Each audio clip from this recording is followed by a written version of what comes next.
Hello and welcome to क्रिकनेयर। बात करते हैं रविचंद्रन अश्विन के रिटायरमेंट की। Why Ravichandran Ashwin retired before the Manchester and Sydney test. अब मैं बात करूं सिडनी की, तो वहां पर टर्निंग ट्रैक होता है। आप ऑस्ट्रेलिया को खेलाते हुए देखेंगे स्पिनर्स को, लेकिन वहां पर हमारे पास रविचंद्रन अश्विन नहीं होंगे। वाई?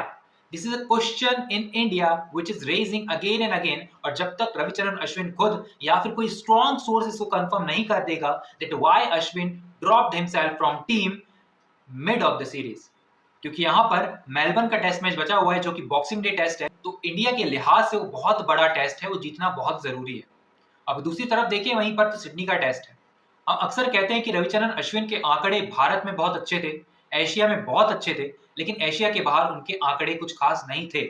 जी हाँ, ये भी एक पॉइंट है। But winning in Asia, the dominance in Asia, the dominance in India, Ravichandran Ashwin deserves a credit that India have won many matches in India.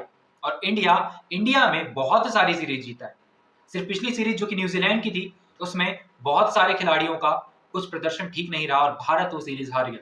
उसके बाद कहा यह जा रहा है कि रोहित शर्मा और रविचंद्रन अश्विन ने जो प्रेस कॉन्फ्रेंस की थी, उसमें उन्होंने कहा था कि रविचंद्रन अश्विन जो है पर्थ टेस्ट के बाद रिटायरमेंट लेना चाहते थे, लेकिन ही कन्विंस्ड हिम दैट आप खेलें वो पिंक बॉल वाला टेस्ट और उसके बाद आप रिटायरमेंट ले सकते हैं।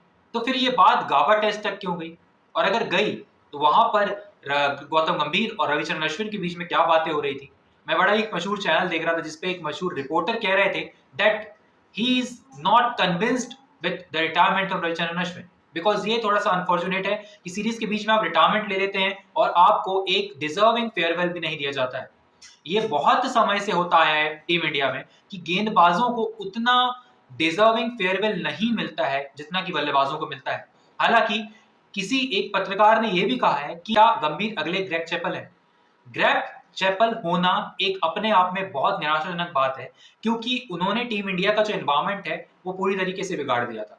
हम ये नहीं कह रहे हैं कि गौतम गंभीर के अंडर में टीम इंडिया का एनवायरमेंट अच्छा नहीं है, but is there a thing which is going on in team India. Bumrah ने पहले टेस्ट मैच में कप्तानी करी, विराट कोहली का शतक आया, भारत वो टेस्ट मैच जीता। बुमराह ने बहुत अच्छी गेंदबाजी करी। उसके बाद से जब से रोहित शर्मा ने टेक ओवर किया, उसके बाद से टीम की स्लगिश एनर्जी की वजह से यहाँ पर टीम इंडिया हारती गई और उसके बाद वो ड्रॉ हुआ टेस्ट। फॉर्चुनेटली बारिश आई और गाबा का टेस्ट ड्रॉ हो गया। अगर वो गाबा का टेस्ट ड्रॉ नहीं होता तो हम इस सीरीज में होते ही नहीं कहीं भी, और डब्ल्यूटीसी की चैंपियनशिप के फाइनल की लिस्ट में शायद हमारा नाम नहीं होता। यहां पर बारिश गिर गई गाबा में और वहां पर हमें थोड़ा सा एक मोमेंटम मिला। अगर मैं बात करूं मेलबर्न की और सिडनी की, विराट कोहली के रिकॉर्ड बहुत अच्छे हैं। Jasprit Bumrah is phenomenal in going to play Melbourne and Sydney. अगर मैं बात करूं यहाँ पर जसप्रीत बुमराह की, तो उनका शरीर थक जाएगा, क्योंकि कंटिन्यूअसली इतनी गेंदबाजी करने के बाद लगातार 3 टेस्ट मैचों में थोड़ा सा गेंदबाज का शरीर जरूर थकता है। लेकिन यहाँ पर मैं बात करूं, यहाँ फिलहाल जो टीम इंडिया के अंदर चल रहा है, आई don't know what's going on, because I think bowlers also deserves the farewell. Once Ravichandran Ashwin said that if Virat Kohli scores 140 and some other bowler is taking 5 wickets from the another team, but RCB wins, then who will be credited in the headlines for the next day? That will be Virat Kohli, 140 and not the bowlers 5 wickets. Because the value of bowlers are less than batters in highlight, in headlines, and in the news channels. So even Virat Kohli is agreed with him that Ravichandran Ashwin ने जो बात कही थी, that is right thing. अगर मैं बात करूं यहाँ पर रोहित शर्मा की जो स्लगिश एनर्जी है, ऑनेस्टली T20 वर्ल्ड कप उन्होंने अपनी कप्तानी में जरूर जिताया है, but right now he doesn't deserve to play in team India in test cricket. I am not speaking about the white ball cricket, मैं ओडीआई की नहीं बात कर रहा हूं, मैं T20 की बात नहीं कर रहा हूं। I am talking about the test cricket. Rohit Sharma doesn't deserve to play in test team of team India because उनकी फील्डिंग, उनका कप्तानी करने का तरीका, उनकी बल्लेबाजी is not at the mark जहां पर वो टीम इंडिया को रिप्रेजेंट कर पाते हैं। रोहित शर्मा को ये सोचना चाहिए दैट, वैसे एक न्यूज चल रही है that one big player also announce his retirement after Sydney test. Who will be the next? I don't know. What is going on in Team India? What is Gambhir doing? What is the base on which Team India is united? There should be no base other than the country, I think. But there should be coordination between players, senior, junior, mid-senior, and coaching staff. You can't bother the staff of Gautam Gambhir, which is non-immortal. मोने मोकल जो कि Asian pitches को जानते ही नहीं थे, Asian खिलाड़ियों को नहीं जानते थे, he is the coach of team India's bowling. I don't think there is a certain thing that Moni Mokal should coach India other than Gautam Gambhir.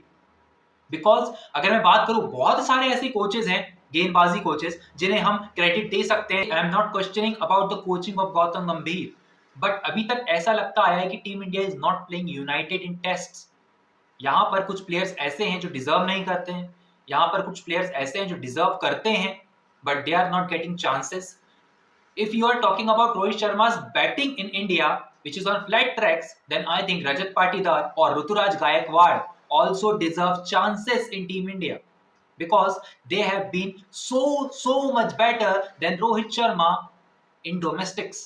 Right now, their template is set. They can play Test cricket, I think. And if you are talking about the off spinner, then give chances to Krishna Pagautam, Washington Sundar, and many more players. I think Washington Sundar will get chance in the next match in Melbourne because there is no Rohit Sharma Ashwin for Team India.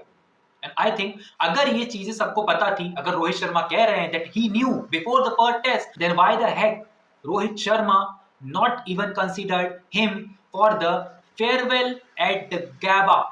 यहाँ तक कि Australian players भी उन्हें farewell देते, Indian players उन्हें farewell देते. 500 test wicket लेना and after that you are scoring 3000 runs, 500 wickets, and this is a template set. You are the record-breaking player. You are the legend of Test cricket in off-spinning. And after Muthiah Muralidharan in Asian pitches, there is one man who survived. There is Ravichandran Ashwin. Because अगर मैं बात करूं Asian pitches की, यहाँ पर मुथैया मुरलीधरन और रविचंद्रन अश्विन के बाद आपको कोई भी एक ऐसा स्पिनर नहीं दिखाई देता जिसने इतने विकेट लिए हों. जी हाँ, व्हाइट बॉल क्रिकेट में Yuzvendra Chahal was growing. Certainly he is down now because Ravi Bishnoi entered the chat. लेकिन अगर मैं बात करूं यहाँ पर, तो टेस्ट क्रिकेट में Ravichandran Ashwin and Muttiah Muralitharan, there is no competition after them. अगर बात करें यहाँ पर बाहर की पिचेस की, Ravichandran Ashwin is not that successful, but his ability, his presence in test team is more important than anything. I think he deserved farewell. And Team India, dear BCCI, Team India's bowlers also deserve farewell and don't do such kind of mistakes after this. Thank you so much for watching. I'll meet you before the Boxing Day test. Till then, stay tuned.